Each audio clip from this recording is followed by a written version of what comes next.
Donc, on va ouvrir le staff sur la prise en charge de l'embolie pulmonaire grave. C'est un staff qui est multidisciplinaire où on aura l'AREA, les urgences et aussi les radiologues qui vont arriver. Normalement, c'est le docteur Kamel Keshaftia qui devrait intervenir pour la radiologie. Moi, je vais traiter la partie prise en charge initiale aux urgences avec tout ce qui est évaluation de la gravité à la phase initiale et aussi quel traitement introduire. Pour étayer ce topo, je me suis servi des recommandations de l'ESC 2019 sur la prise en charge de l'embolie pulmonaire. Là, c'est un peu une diapositive pour un peu d'épidémiologie, pour dire en fait que l'incidence en fait, annuelle en fait, de l'embolie pulmonaire a tendance à augmenter entre 40 et 120 cas pour 100 000 habitants, et alors que la mortalité, le nombre de décès par embolie pulmonaire, lui, par contre, a tendance à diminuer. Même si ce n'était pas le propos, j'ai quand même, je veux commencer par présenter les recommandations rapidement en termes de diagnostic et ensuite enchaîner sur le pronostic et sur le traitement. En ce qui concerne le diagnostic, lorsque on a une probabilité élevée, un risque élevé d'embolie pulmonaire, il est recommandé de faire une échographie ou encore un scanner en fait, du patient assez rapidement pour pouvoir faire le diagnostic.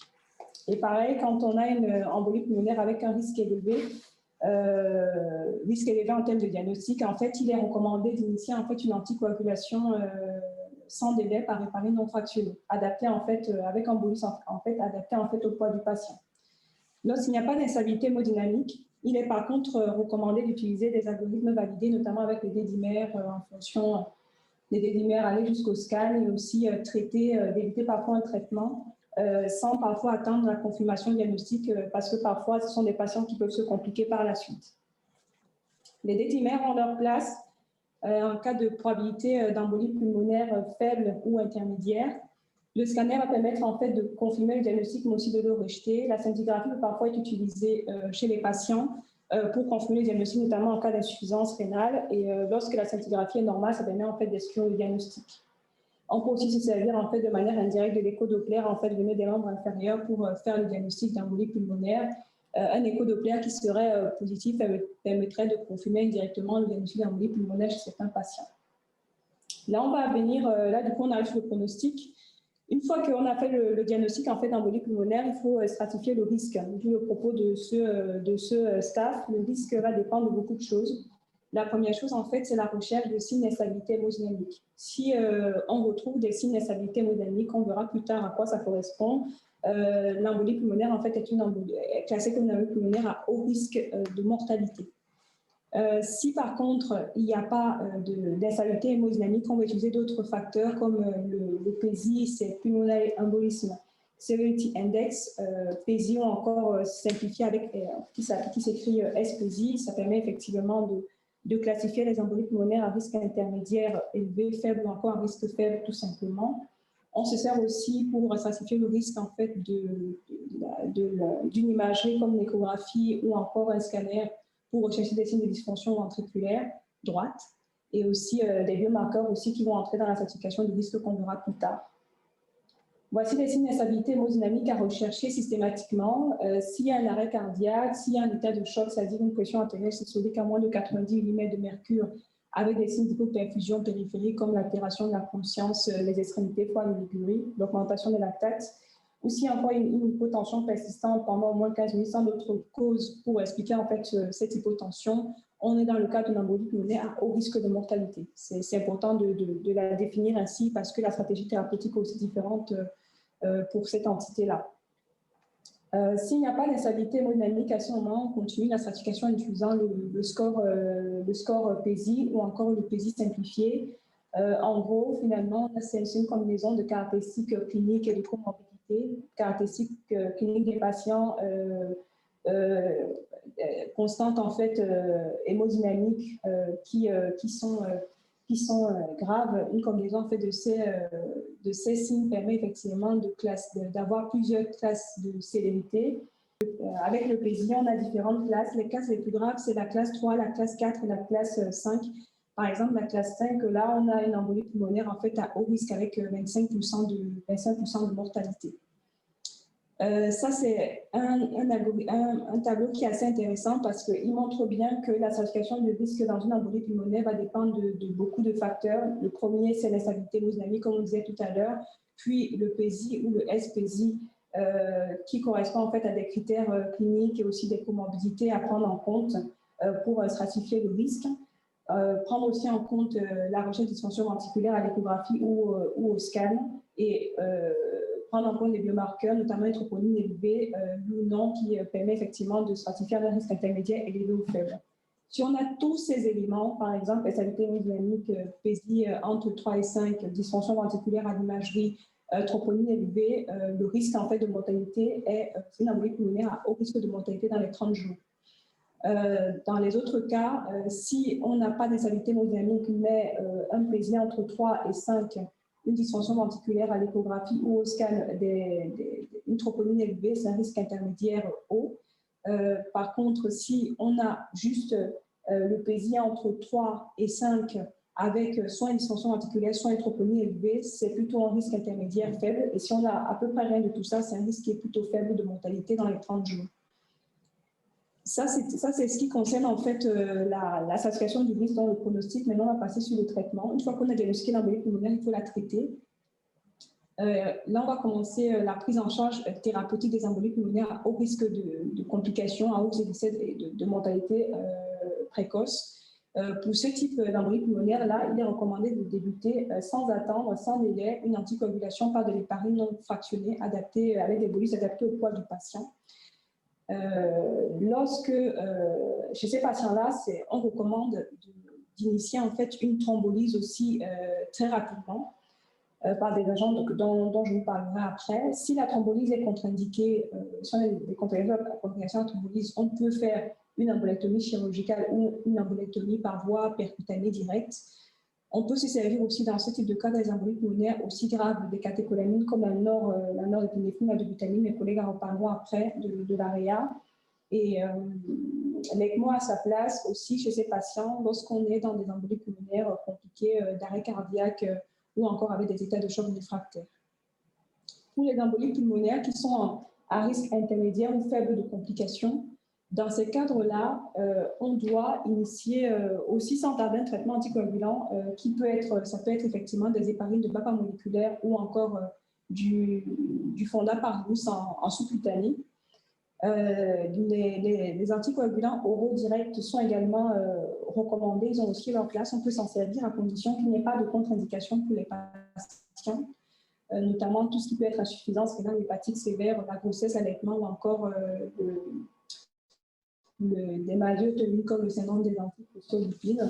Les AVK gardent leur place si jamais on commence un traitement par héparine et qu'on veut faire un relais par des AVK. Dans ce cadre-là, l'INR sera rangé entre 2 et 3. En ce qui concerne les stratégies de reperfusion, c'est intéressant dans les recommandations, ça ressort assez nouveau. On peut faire des thrombolyses de sauvetage, des thrombolyses secondaires chez des patients qui se détériorent sur le plan hémodynamique et qui ont été traités initialement par des anticoagulants. On peut aussi envisager comme stratégie de reperfusion une embolectomie chirurgicale ou percutanée chez les patients qui se dégradent sur le plan hémodynamique malgré une anticoagulation bien conduite. Et il est clair ici que, même si c'est de faible niveau de preuve, que les patients, la thrombolyse primaire ne sera jamais un traitement engagé dans les embolies pulmonaires à risque intermédiaire ou faible de complications. La prise en charge de l'embolie pulmonaire est parfois multidisciplinaire, d'où l'objet de ce staff, notamment chez les patients qui ont des risques de complications, des risques élevés ou intermédiaires. Ça demande parfois des avis de l'AREA, des cardiologues, des radiologues, des chirurgiens thoraciques, d'où l'objet effectivement de ce staff. Mes collègues radiologues vont plus parler en détail du filtre cave, qui est un traitement qui sera recommandé, on va dire, chez les patients chez qui une anticoagulation est contre-indiquée. Il sera aussi recommandé chez les patients qui font des embolies pulmonaires récurrentes, malgré l'anticoagulation. Et bien sûr, il faut des critères stricts. Mes collègues reviendront tout à l'heure sur ça, sur les indications du filtre cave chez certains patients. L'un des points forts aussi intéressants dans ces recommandations, c'est de dire que toutes les embolies pulmonaires ne s'hospitalisent pas, d'où aussi pourquoi la situation de risque est importante. Les embolies pulmonaires notamment à faible risque de complications, qui n'ont pas d'instabilité, pas d'élévation des biomarqueurs, pas de dysfonction ventriculaire avec des PSI, on va dire 1 et 2, peuvent rentrer à la maison, peuvent être traités à domicile. Tout l'organigramme de la prise en charge est résumé dans cette diapositive, c'est de dire que quand on diagnostique une embolie pulmonaire, il faut la traiter. La situation de risque va dépendre, qui est très importante en termes de pronostic, va dépendre initialement la recherche d'instabilité hémodynamique, qui, si elle est présente, va entraîner le début un traitement anticoagulant et aussi une stratégie de reperfusion du patient. S'il n'y a pas de signe d'instabilité hémodynamique à ce moment, on va regarder le PESI ou le SPSI et aussi regarder une dysfonction ventriculaire droite à l'échographie ou au scan. S'il y a l'un ou l'autre de ces éléments, on continue la traitation de risque avec le dosage de la tropoline. Si la tropoline est augmentée ou positive, à ce moment, c'est une embolie pulmonaire à risque intermédiaire haut. Si la tropoline est négative, c'est une embolie pulmonaire à risque intermédiaire mais faible. S'il n'y a ni l'un ni l'autre, ça veut dire pas un PESI qui est plutôt rassurant, ça veut dire 1, 2, pas de dysfonction ventriculaire. À ce moment, on est plutôt sur une embolie pulmonaire à faible risque de complications. D'autres éléments peuvent rentrer en compte dans la prise en charge des patients, c'est-à-dire peut-être le côté le support social des patients. Est-ce qu'ils ont d'autres comorbidités qui se rajoutent, qui n'entrent pas dans ces scores, qui font qu'ils vont être hospitalisés, ou alors s'ils n'ont pas vraiment aucune de ces complications, sont des patients qui ont des faibles de complications et donc qui peuvent être traités à domicile. J'ai mis ici un résumé l'organigramme de prise en charge sur tous les embolies pulmonaires à haut risque qui sont l'objet de ce staff, administrer de l'héparine sans tarder en intraveineux avec des bolus entre 50 et 100, là 88 kg en intraveineux, faire un ECG pour éliminer un syndrome coronarien aigu, faire une échographie pour rechercher une dysfonction ventriculaire, commencer des traitements symptomatiques, oxygène, peu de remplissage parce qu'on est probablement souvent dans des états de choc cardiogénique s'il y en a, commencer aussi des catécholamines, si nécessaire, contrôler les voies respiratoires avec l'intubation et la ventilation. Si les patients sont stabilisés, c'est bien, ils peuvent être transportés au scan pour conclure le diagnostic. La stratégie de reperfusion peut être débutée avec, s'il n'y a pas de contre-indication de thrombolyse. Par contre, il y a des contre-indications embolectomie chirurgicale ou par cathéter. Si par contre les patients restent instables malgré toutes les mesures initialement entreprises, à ce moment, il faut envisager l'ECMO et ensuite la suite de l'organigramme. Là, j'ai mis quelques molécules qu'on utilise en fait pour la thrombolyse. C'est pas à savoir par cœur, mais bon, à utiliser quand on en a besoin. Là, j'ai mis en fait, mes collègues de l'AREA reviendront aussi plus en détail sur ça. C'est toutes les mesures en fait à entreprendre lorsqu'on a par exemple une dysfonction ventriculaire, des insuffisances cardiaques, des états de choc, ne pas trop remplir, utiliser des catécholamines, aussi penser à l'ECMO si on a des cas d'arrêt cardiaque sur embolie pulmonaire. Là, c'est les différentes molécules qu'on retrouve validées comme les héparines moléculaires de fondaparinus pour le traitement de la embolie pulmonaire avec les doses. Là, c'est quelques molécules, en fait, les AOD avec leurs principales indications et surtout contre-indications. Avec ici, on a parlé à notre staff déjà des différents antidotes. Je me suis permise quand même de prendre un moment pour parler de l'embolie pulmonaire chez la femme enceinte. Dans les recommandations, il est dit que les algorithmes en fait, de décision sont les mêmes qu'en dehors de la grossesse, que ce soit pour la grossesse et même le postpartum. Les vétérinaires ont leur place, les scores de probabilité clinique ont leur place aussi. On peut effectivement confirmer de manière indirecte, essayer de confirmer de manière indirecte une embolie pulmonaire avec un écho-doppler, rechercher une phlébite chez la femme enceinte, et que malheureusement, si on ne retrouve pas une phlébite et que la probabilité reste quand même forte, il faut aller jusqu'à une scintigraphie, voire effectivement un scanner avec des doses, avec des faibles doses et des protocoles adaptés par nos collègues radiologues. Là, c'est pour dire que chez la femme enceinte, on va traiter avec des héparines de bas moléculaire et aussi que la thrombolyse et l'embolectomie chirurgicale peuvent être envisagées chez les patientes en fait, qui sont enceintes. Et là, nous avons un organigramme qui résume tout ça, de dire que chez les femmes enceintes, on peut utiliser les scores de probabilité clinique, les dédimères, on peut les traiter par des héparines de bas moléculaire. On peut aussi commencer par un écho-doppler pour aussi une phlébite. Si on retrouve une phlébiite, cela confirme le diagnostic. Par contre, si on n'a pas de phlébiite, il faut aller jusqu'au scan pour rechercher des anomalies qui pourraient confirmer le diagnostic. Donc, merci de votre attention. Il y a nos collègues radiologues qui viennent d'arriver, le docteur Keshatia qui est là, donc les RIA vont pouvoir enchaîner. Docteur Caroline Grande, c'est à vous. Tu peux poser une question? C'est la fin, on a dit ça. Non, mais parce que l'autre fois, c'était... C'est fou de diaporama là-dessus. Donc moi, j'avais discuté de la prise en charge de l'état de choc cardiogénique sur une embolie pulmonaire grave. Donc la définition, comme vous l'avez dit précédemment, c'est un diagnostic d'embolie pulmonaire avec une hypotension artérielle systolique, donc inférieure à 90 mm de mercure ou une baisse de 40 mm de mercure pendant 15 minutes par rapport à la tension artérielle habituelle.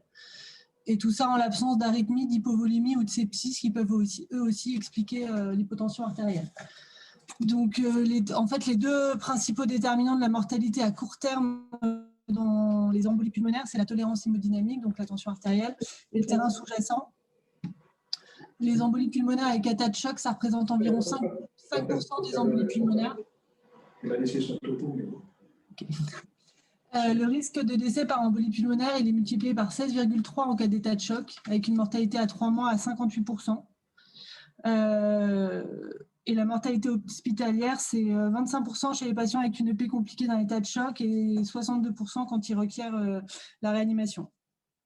En sachant que l'hypotension est un facteur indépendant de mortalité, avec donc le ratio à 16,3.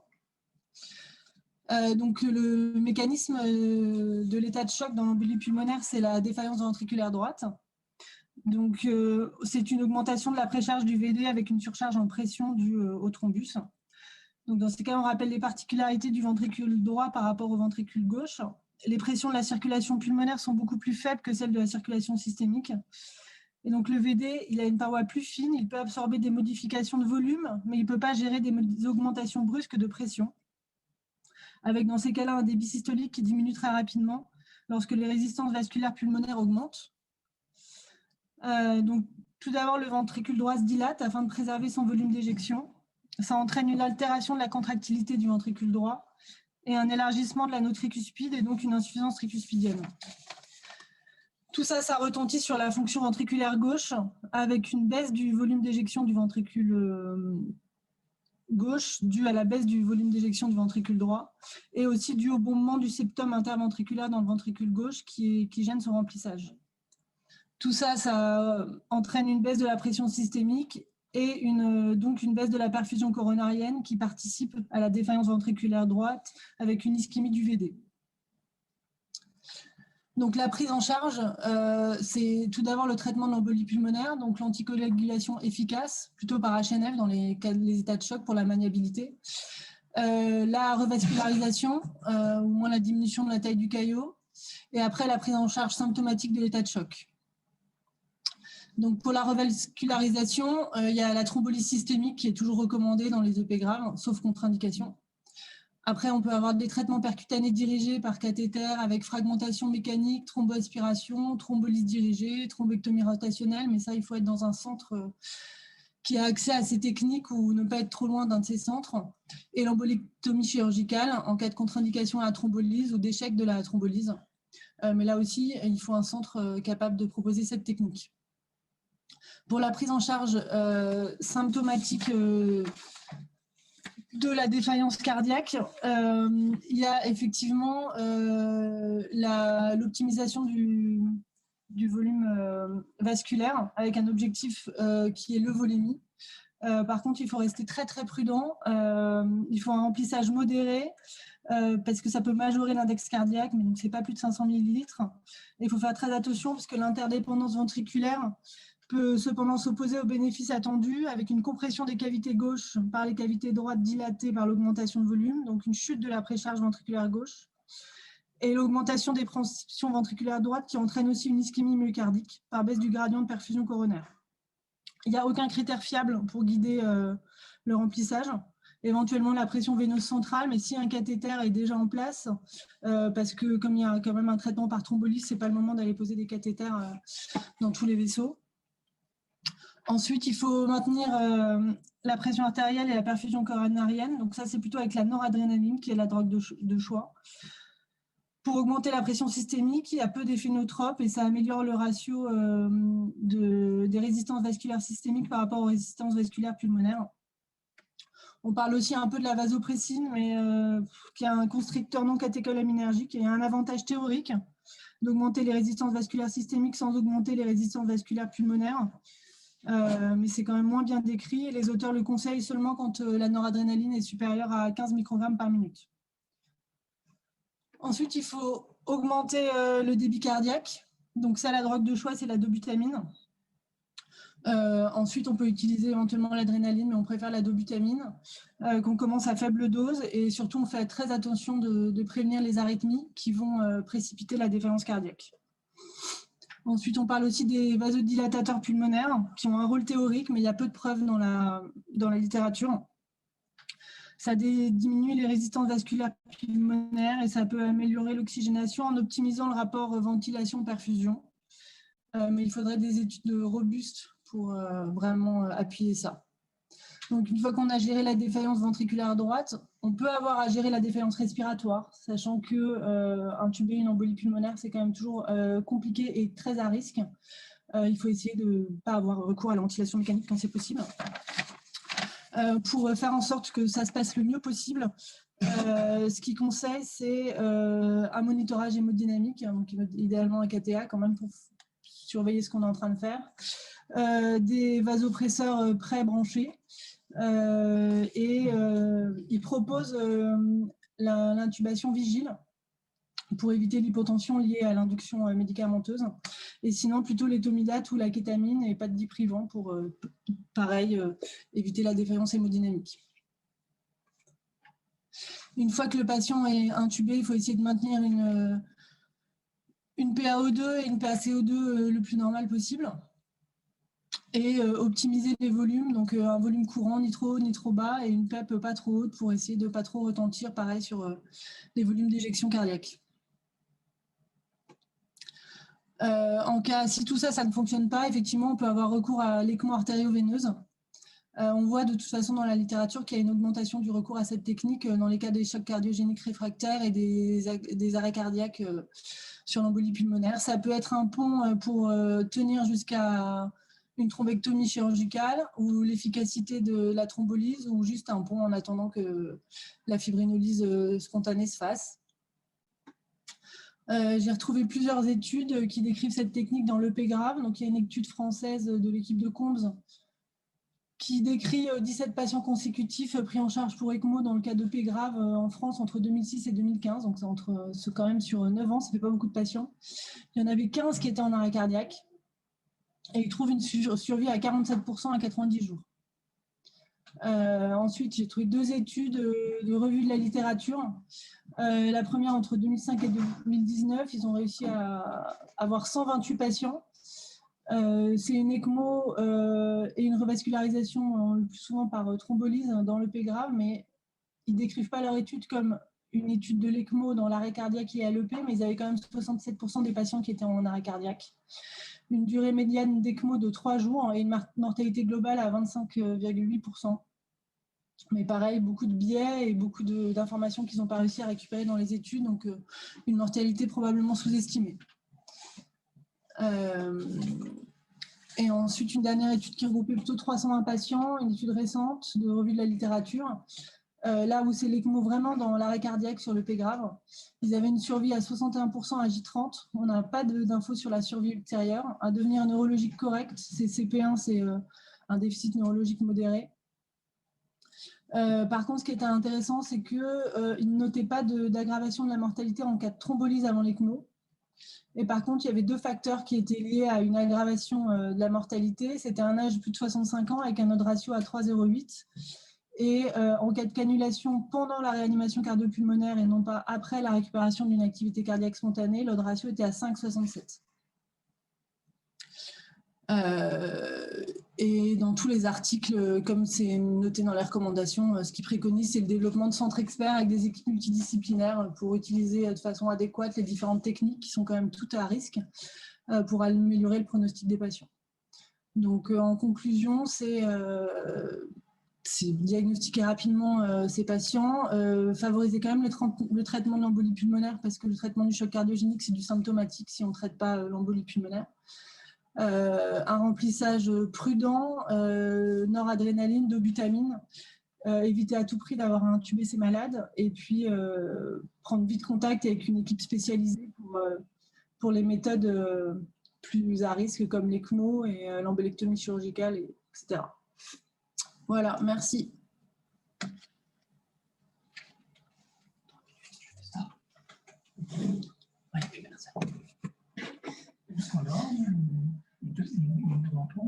Je ne sais pas, j'espère. Merci beaucoup, Caroline. C'est nous qui ont coupé le micro. Est-ce que, le temps que je charge le document de M. Guérache, est-ce qu'il y a des questions? Excuse-moi, Hilary, j'ai deux remarques en fait.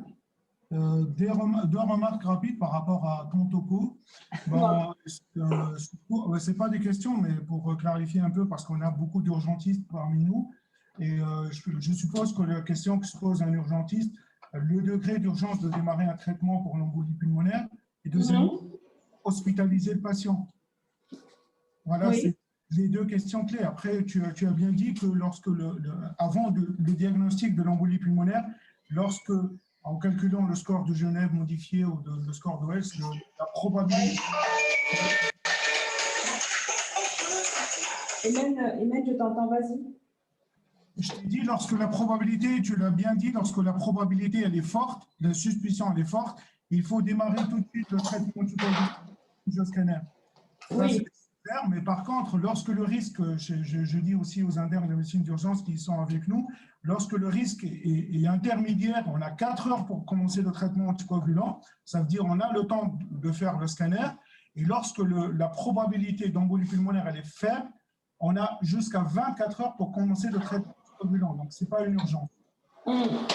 Pour l'orientation des patients, et c'est un truc très très important, je rappelle aussi à nos internes que lorsque la mortalité, le risque de mortalité il est faible, ça veut dire un score SPSI entre 0 et 1, plus absence de défaillance hémodynamique, donc le patient, ou bien il va dans une salle de médecine, donc dans un service de médecine conventionnel, il peut rentrer chez lui, mais il faut des conditions, donc à ce moment-là, il faut que le patient soit bien cortiqué, autonome, et qu'il est très proche de l'hôpital. Donc si on a tout ça avec un patient, un risque de mortalité faible, on peut même l'anticoaguler et l'envoyer chez lui. Pour les patients qui sont à risque intermédiaire bas, ils sont hospitalisés dans un service de médecine.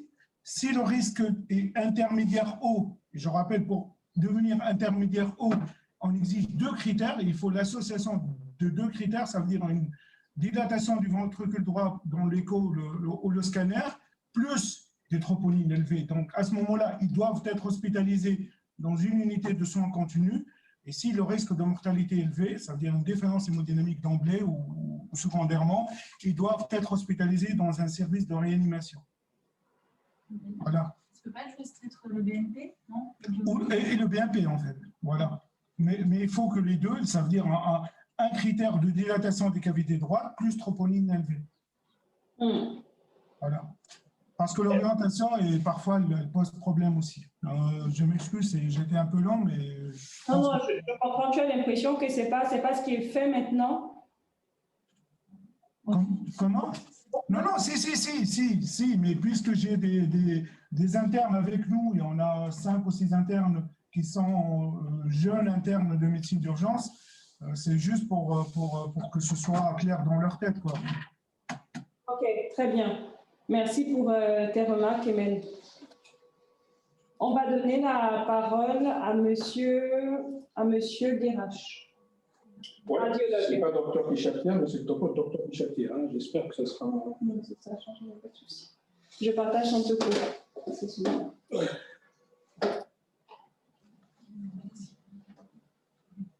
Bonjour tout le monde. Il y a mon collègue à qui on a demandé de parler sur l'indication de pose de filtre cave en cas d'embolie pulmonaire. Il est absent pour des raisons d'urgence. Et on va essayer de faire, j'ai son topo, mais on va essayer de faire une approche un peu pratique. Je pense que mes collègues, ils ont parlé déjà de la clinique, de ce qui est clinique et biologie pour une embolie pulmonaire et prise en charge pour les embolies pulmonaires modérées à sévères. Il faut savoir que c'est une cause majeure de morbimortalité en France et dans le monde. Et le traitement se base la plupart du temps sur des anticoagulants. Et avec tout ça, on a 20% de récidive sous traitement et 50% de cas de décès. Les décès peuvent se venir dans les 3 premiers mois, comme ils peuvent se venir dans les 6 premiers jours en fonction de la gravité de l'embolie pulmonaire. C'est quoi l'indication de l'interruption ou la pose d'un filtre cave qui doit être discuté après le premier épisode de l'embolie pulmonaire. Et le but de cette interruption, c'est d'empêcher la migration des cailloux selon certaines recommandations. Et c'est en France, on se base sur les recommandations de la Société française d'imagerie cardiovasculaire, qui s'appuie bien évidemment sur les recommandations de la Société américaine de radiologie interventionnelle, la Société européenne de radiologie interventionnelle, et surtout un groupe de travail multidisciplinaire qui a été fait en 2016 sur l'indication des filtres cave ici chez nous à l'assistance publique des hôpitaux de Paris. Et ils ont décrit, selon ces sociétés, ils ont décrit les indications qui sont déjà reconnues, les indications pertinentes et les non-indications de pose de filtre cave. On va essayer de voir indication par indication. Le premier groupe, c'est des indications reconnues. C'est surtout les thromboses des veines proximales, que ce soit les veines de membre inférieur, de la veine poplitée jusqu'en haut, pas des veines jambières, hein, pas de la veine poplitée derrière le genou, la veine fémorale, la veine iliaque ou la veine cave, avec ou sans embolie pulmonaire, chez des patients présentant au moins une caractéristique suivante. Une complication, premièrement, une complication des traitements anticoagulants obligeant à interrompre les traitements. Un patient chez qui on met un traitement anticoagulant et après il va saigner, que ce soit dans le cerveau, il va faire un hématome qui va compromettre son pronostic vital. C'est une indication à la pose de filtre cave. Une récidive symptomatique d'embolie pulmonaire aiguë sous traitement anticoagulant, chose qui peut se voir. Il faut voir d'abord est-ce que le traitement anticoagulant a été bien conduit. Pour documenter cette récidive, il faut que ce soit une récidive confirmée objectivement. On peut être devant un cas d'extension symptomatique de la thrombose sur traitement anticoagulant bien conduit. Il faut que cette extension doit être confirmée objectivement par une méthode d'imagerie, que ce soit écho-Doppler ou une imagerie en coupe avec injection de contraste. Et il faut bien étudier le traitement anticoagulant, est-ce qu'il a été bien conduit. Dans ce cas, c'est une indication de pose de filtre cave. Toute contre-indication au traitement anticoagulant à dose élevée, que ce soit à dose thérapeutique, est une indication en cas d'embolie pulmonaire ou de thrombophlébite à la pose temporaire ou définitive de filtre cave. Et on va voir après c'est quoi le terme temporaire et définitif. Dans toujours le groupe 1, en cas de traumatisme crânien sévère avec risque d'hémorragie ou de traumatisme de la colonne vertébrale, qui peut être responsable d'hémorragie diffuse, chez des patients pour lesquels il est impossible d'appliquer des moyens mécaniques de compression veineuse. Dans ce cas, même en absence d'embolie pulmonaire ou de thrombose veineuse profonde, s'il y a des risques de thrombose ou d'embolie pulmonaire, c'est une indication à la pose de filtre cave chez des patients qui ont des hémorragies, on ne peut pas les anticoaguler. Et en deuxième groupe, c'est d'indication pertinente, c'est la prévention de l'embolie pulmonaire lors des interventions chirurgicales à risque thromboembolique élevé chez des patients ayant des antécédents de thrombose des veines profondes ou d'embolie pulmonaire. C'est des patients chez qui on va faire une chirurgie, déjà c'est un facteur de risque, ils ont des antécédents de thrombophlébite et d'embolie pulmonaire, c'est une indication à la pose de filtre cave de façon préventive. Les contre-indications, il faut savoir qu'il y a des contre-indications relatives et des contre-indications non relatives. Les contre-indications relatives, c'est des troubles majeurs de coagulation. C'est un abord veineux, alors les troubles majeurs de coagulation ne sont pas vraiment une contre-indication puisqu'on peut faire des abords, que ce soit par veine fémorale ou par veine de coude, et on peut poser un filtre cave le plus normalement possible. Une autre contre-indication relative, c'est une infection systémique ou une septicémie en cours qui peut constituer une contre-indication relative à la pose de filtre cave. On va poser ce qu'on appelle un dispositif implantable dans le corps, dans la veine. Il y a un risque théorique d'infection de ce dispositif, mais il faut savoir qu'il n'y a aucun cas décrit dans la littérature de filtre cave infecté pour le moment sur un état de septicémie. S'il y a une indication vraiment majeure de poser un filtre cave chez quelqu'un qui est infecté, il n'y a pas de contre-indication absolue à poser un filtre cave. Les autres indications doivent être particulièrement pesées chez les enfants et surtout les sujets jeunes. Et dans ce cas, on privilège toujours, dans le contexte de jeune âge, la pose d'un filtre cave optionnel ou un filtre cave temporaire qu'on peut enlever quelques mois, même des années après. C'est quoi les types de filtres cave? Il y a deux catégories de filtres cave, c'est les filtres cave permanents et les filtres cave non permanents. Dans les filtres cave permanents, c'est des filtres cave qui ne peuvent pas être extraits par voie percutanée. On les pose, on ne les retire pas, le patient il va vivre avec. Et ils ont leur indication chez les patients qui ont une espérance de vie limitée, des sujets âgés, des sujets qui font beaucoup de récidives de thrombose veineuse et d'embolie pulmonaire. Chez ces patients-là, on pose un filtre cave permanent et le patient il va garder son dispositif implantable à vie. Est-ce qu'il peut rester en place à vie? Oui. Est-ce qu'on peut le retirer? Non. Est-ce que doit être retiré? Non. Parmi les exemples, ce qu'on a ici chez nous, c'est le Brown Alger. On les utilise de temps en temps quand on est obligé de faire, quand les patients ils ont des récidives de thrombophlébite. Les filtres cave non permanents temporaires, ils peuvent être retirés par voie percutanée. Il y en a des optionnels, des temporaires et des convertibles. On peut les garder 2 semaines à 2 ans, dans la plupart des cas. Est-ce qu'il peut rester en place à vie? Oui. Un filtre cave temporaire, on peut le poser s'il n'y a pas d'indication à le retirer ou le patient fait des récidives de thrombose veineuse profonde. On peut garder ce filtre cave à vie pendant tout ce qui lui reste à vivre.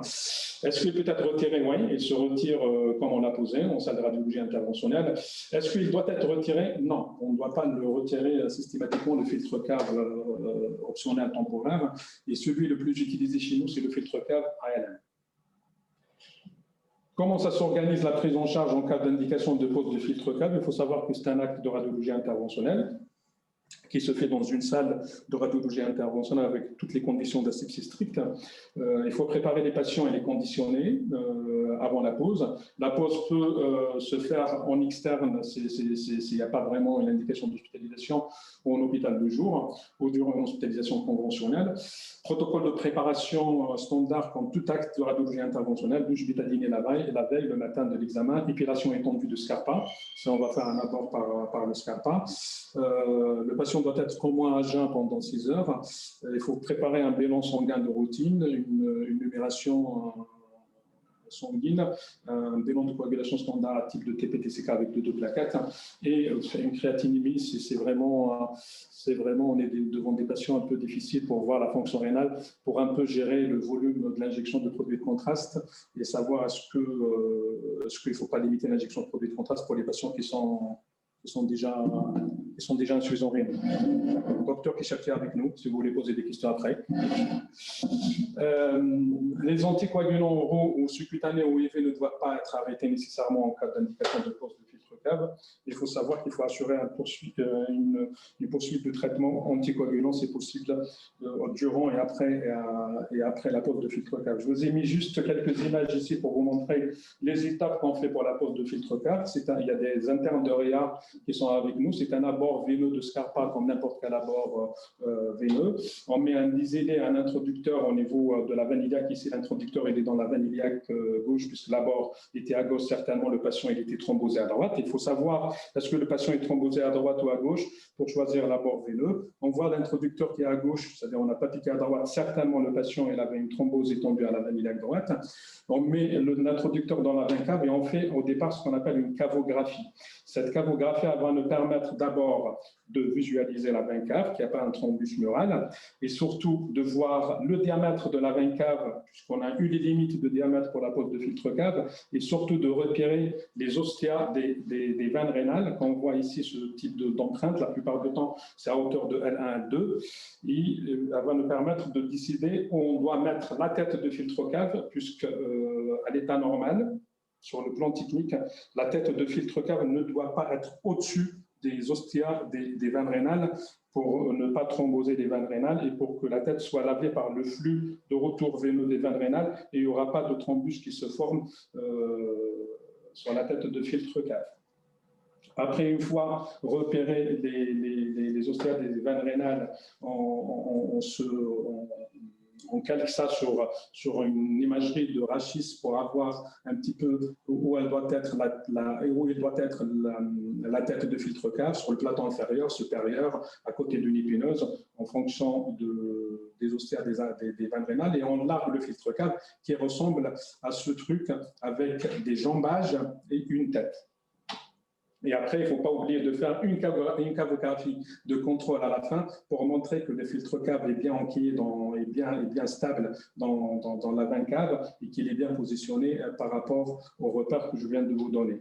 Le filtre cave, il a cette forme, il est dans une petite boîte, on le pose dans un introducteur. Et là, ce qu'on appelle des jambes qui vont s'ancrer dans la paroi de la veine cave et une tête qui va être notre repère supérieur à ne pas dépasser. Ça, c'est une vue schématique d'un filtre cave temporaire qui a que des jambages qui vont s'ancrer. Par contre, celui-là est différent puisqu'il a des jambages qui sont prolongés par un truc, par une tige métallique linéaire de part et d'autre de chaque jambage. Et ça, c'est le filtre cave définitive qui va complètement être ancré dans la veine cave. Celui-là, on ne pourra jamais le retirer et il ne faut pas le retirer. Il n'y a aucune indication de le retirer. Par contre, celui-là, on peut le retirer facilement par des méthodes de radiologie interventionnelle.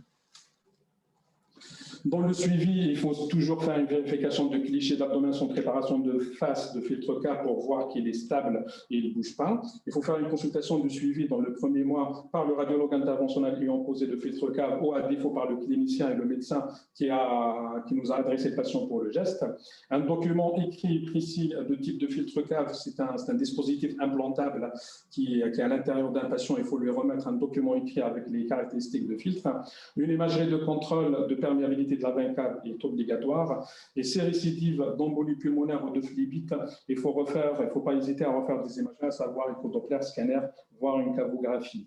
Il y a certaines indications spécifiques avec une analyse de risque-bénéfice dans certaines conditions. Thrombose d'une veine rénale et embolie pulmonaire. Quand on a une thrombose d'une veine rénale, on est un petit peu dans la limite supérieure, on peut poser un filtre cave. On peut discuter la pose d'un filtre cave au-dessus des veines rénales, mais ça reste à discuter avec tous les risques et les bénéfices qu'on peut apporter aux patients. Thrombose de la veine cave inférieure avec extension de la thrombose au-dessus d'un filtre cave précédemment implanté. On discute dans ce cas la continuité de traitement anticoagulant et voir si le patient va reperméabiliser. Si ce n'est pas le cas, on peut discuter des techniques de thromboaspiration ou des techniques de stenting de veine cave. Embolie pulmonaire en rapport avec une thrombose isolée d'une grosse veine gonadique. Même dans ce cas, la veine gonadique, elle se jette un petit peu, soit dans la veine rénale directement ou au-dessus de la veine rénale droite. Et il faut discuter la pose de filtre cave au-dessus des veines rénales. Il y a certaines variantes anatomiques avec des veines rénales qui se jettent directement très bas dans la veine cave inférieure. Et même dans ce cas, il faut discuter de mettre un filtre cave au-dessus des ostéomes des veines rénales. Et en cas de grossesse, il faut savoir qu'en fin de 3e trimestre, la veine cave inférieure est complètement laminée par un utérus gravide et la mise en place d'un filtre cave en surrénal n'est pas vraiment très possible et probablement même dangereuse. Il faut discuter une pose de filtre cave au-dessus des veines rénales en fonction de l'indication, bien sûr, s'il y a vraiment indication à mettre un filtre cave. Alors, les indications de filtre cave permanent, il faut vraiment la discuter cas par cas. Ça, c'est une diapo que je n'ai pas lue, mais bon, après… C'est surtout les indications d'extraction. Ouais. Les indications d'extraction. Ouais. Ouais. Alors, oui, les indications d'extraction. Ouais. Alors, quand est-ce il faut savoir qu'un filtre cave, que ce soit un filtre cave de type permanent ou de type temporaire, on peut le garder à vie. Et quand on veut l'extraire, il faut vraiment discuter avec les cliniciens. Si les patients présentent des risques de récidive, de thrombophlébite et tout, il vaut mieux garder le filtre cave, puisqu'on ne va pas le reposer. Il vaut mieux le garder tant qu'on est sûr que le patient est sorti de sa maladie, que ce soit thromboembolique,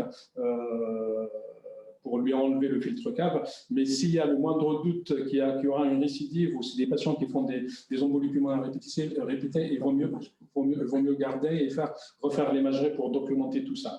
Le patient qui risque de revenir, qui a un haut risque de récidive d'embolie pulmonaire, et il ne faut pas s'acharner à enlever des filtres cave chez des patients qui ont une espérance de vie qui est moins de 6 mois. Quand il y a une espérance de vie de moins de 6 mois. Ouais. Quand il y a une espérance de vie de moins de 6 mois, il ne faut pas s'acharner. On peut vivre avec un filtre cave le plus normalement possible.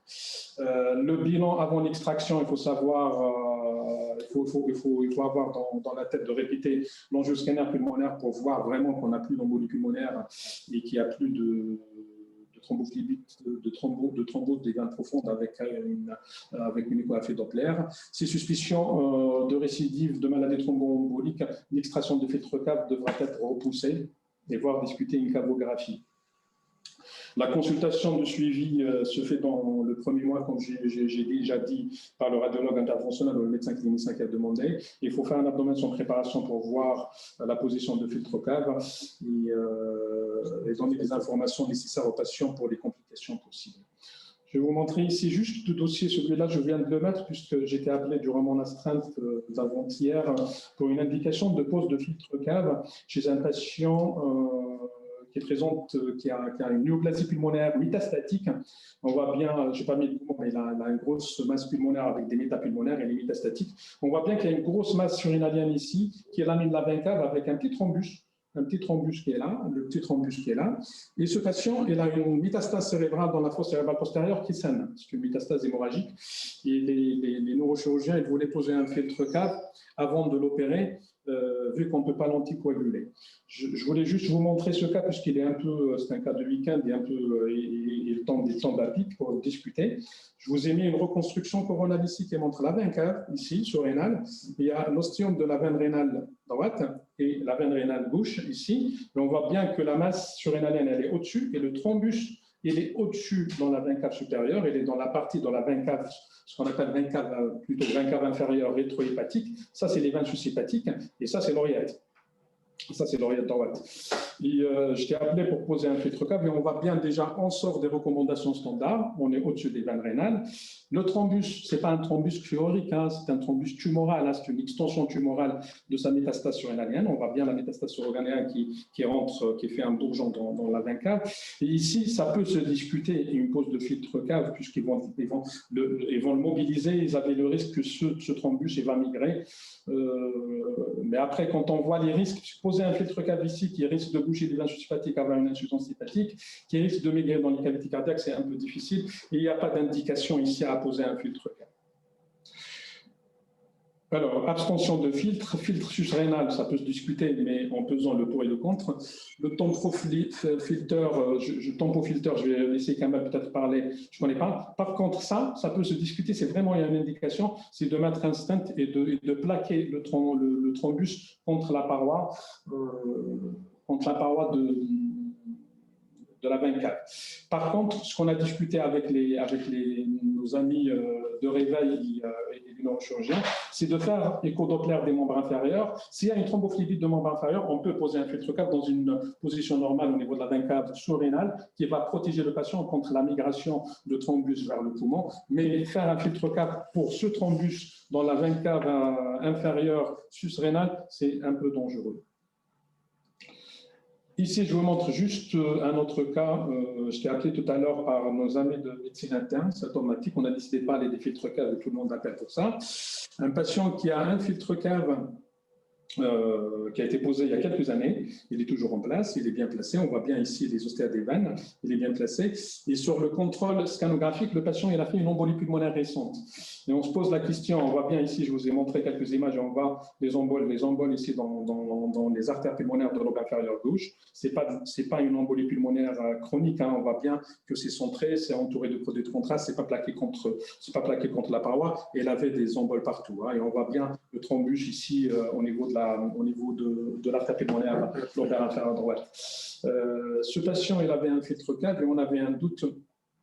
Les médecins me demandaient est-ce qu'il faut le retirer ce filtre cave ou le laisser. Alors, notre attitude est simple. Ce patient, il a fait une récidive, il faut laisser le filtre cave. Il n'y a plus de contre-indication à le mettre sous traitement anticoagulant. Il faut le traiter,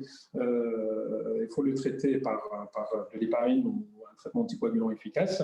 Contrôler l'embolie pulmonaire dans quelques semaines, 3 semaines à 4 semaines, et voir est-ce que ce truc-là, qui est juste à côté de la tête de filtre cave, je ne sais pas ce que vous voyez, cette hypodensité ici, est-ce que c'est un thrombus qui est piégé par le filtre cave lui-même, ou ce filtre cave n'est pas vraiment très imperméable et il laisse passer des thrombus, puisque le patient il a récidivé sur le membre inférieur, puisqu'il a une thrombophlébite étendue des 2 membres inférieurs.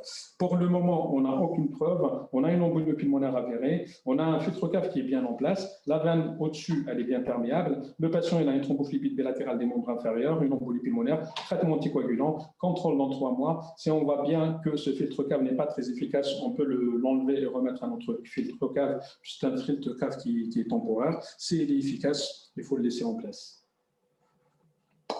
J'espère que c'était un peu clair. Je vous remercie. Il est là, docteur Kishati. Hein. C'est lui qui a fait le topo. Si vous avez des questions, il est là pour vous répondre. Il nous écoute, non? Des questions? Naria, est-ce que vous avez des questions? J'espère que vous répondez. Eman. Emen? On parlait de l'embolectomie percutanée, on ne fait pas à l'arrivée, non? Est-ce que l'embolie percutanée, c'est une technique qui est réalisée à Lariboisière? Est-ce que... Thrombectomie. L'embolectomie percutanée. Oui, je voulais vous parler de ça puisqu'il y a vous êtes, c'est la personne de l'ARIA qui nous a parlé des embolies pulmonaires graves avec arrêt cardiaque. Je laisse le docteur Kishatia, il vient de Pompidou, et je pense que c'est le centre de référence pour ça. Non, c'est juste que techniquement, c'est quelque chose qu'on peut faire. Mais avec le recul, c'est une prise en charge pluridisciplinaire ou même à Pompidou. Donc, on avait mis en place un circuit patient avec les pneumologues, l'AREA, les urgences et tout. On réserve cette technique pour des patients graves avec des critères bien définis. Je vais simplifier la discussion en disant qu'aujourd'hui, pourquoi on s'intéresse à la thrombectomie? Parce que on a des techniques nouvelles, des systèmes de thrombectomie récents. Et vous savez que quand, je ne dis pas que c'est à la mode, mais quand on a des nouveaux devices et tout, on essaye de faire des études.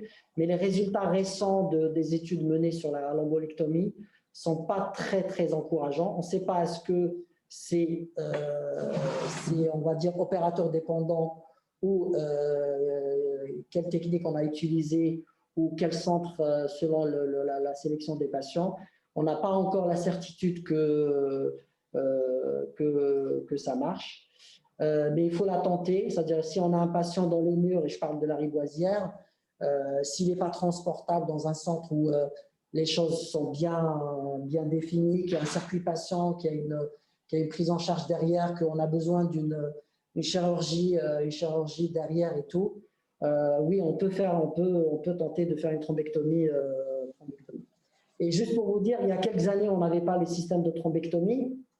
Quand le patient était dans les murs, on va dire nos pères, ils nous disaient de monter dans l'artère pulmonaire, de mettre un guide et d'aller avec une pigtail essayer de créer un cheval avec la fibrinolyse et avec les anticoagulants à condition qu'il n'y ait pas de contre-indication, ça peut passer un cap. Donc voilà, je ne sais pas si je suis clair dans ce propos, si vous avez des questions. Ouais, on en conclut que si on a un patient en choc cardiogénique qu'on n'arrive pas à bien prendre en charge, on peut vous appeler quoi, sur une EP. Oui, on peut toujours discuter avec vous. Voilà. Bien sûr. Docteur Kishapti, il n'y a pas docteur Guirache. Hein. Non, non. Moi, je suis en relation avec l'équipe de Pompidou où je vous dis, c'est pas que. Encore une fois, ça dépend de prise en charge globale. Oui. Je ne pense pas qu'il faut ramener la machine et tout, puisque ce n'est pas une thrombectomie manuelle. Hein. Ouais. C'est une machine, hein. Attention. Oui, mais est-ce qu'elle est disponible ici, cette machine? Non, On est chez nous, c'est une machine que le constructeur la ramène, s'il y a indication. Quand vous décidez, il faut s'organiser pour ramener la machine. C'est une thrombectomie qui se fait avec une machine spécifique qui aspire le thrombus. Hein. Ce n'est pas un gros cathéter qui se met dans les artères, et c'est la machine qui va nous donner, en fait, c'est la machine qui va nous donner plus de chances de reperméabiliser le circuit artériel pulmonaire. Hein. Je pense que ce qui serait intéressant, c'est de, si vous voulez, hein, parce que on peut envisager de faire le point sur les nouvelles techniques d'embolectomie et qu'on réunisse les experts sur ce sujet. Aujourd'hui, on n'a pas la machine, mais on fait de la thrombectomie mécanique avec nos systèmes manuels et tout. Mais je vous dis, le patient qui est transportable, ou il est préférable de le transférer dans un centre où ils ont le circuit qui est déjà établi, c'est mieux pour le patient si on en tire un bénéfice. Maintenant, ce patient qui est dans les murs et qu'on ne peut pas le transplanter, le transférer, nous, on peut tenter déjà de faire une thrombectomie avec les moyens qu'on a, et on peut passer un cap. Voilà. Et discuter après, c'est vraiment l'AREA, elle fait beaucoup d'embolies pulmonaires sévères avec risque d'arrêt cardiaque et tout. De discuter, est-ce qu'il ne faut pas ouvrir les portes vers. De toute façon, le docteur Tchapti a plus d'expérience, il vous a parlé. Hein. Pour le moment, les résultats ne sont pas très satisfaisants. Hein. Pas très encourageants. C'est aussi la question que j'avais, l'AREA. Vous avez des embolies pulmonaires extrêmement graves, parce que moi, j'ai plutôt l'impression qu'on est toujours sur des risques intermédiaires. Avec le Covid, on a des embolies pulmonaires. On a des graves. Avec le Covid, je pense. Oui. Non, on n'a pas trop là. Après, on a des patients qui ont des Covid très graves sous ECMO qui font des embolies pulmonaires, mais est-ce que le pronostic est Si on en a eu une qui sont montées de chez eux en arrêt cardiaque. C'était une petite mamie, elle n'était pas indiquée pour plus. Mais oui, si, on nous a envoyé quand même des embolies pulmonaires graves. Ok. Des questions pour le filtre cave, des questions simples, pratiques de routine quotidienne, indications et tout, puis c'est surtout ça qu'il faut transmettre aux internes. C'était très clair. C'était très clair, merci. C'était très clair pour. Je t'invite après à manger, t'inquiète. non, mais c'était très clair. Ok, parfait. Ok. Allez, bon courage pour tout le monde. Merci beaucoup. Merci beaucoup, Maria. Merci beaucoup, les radios.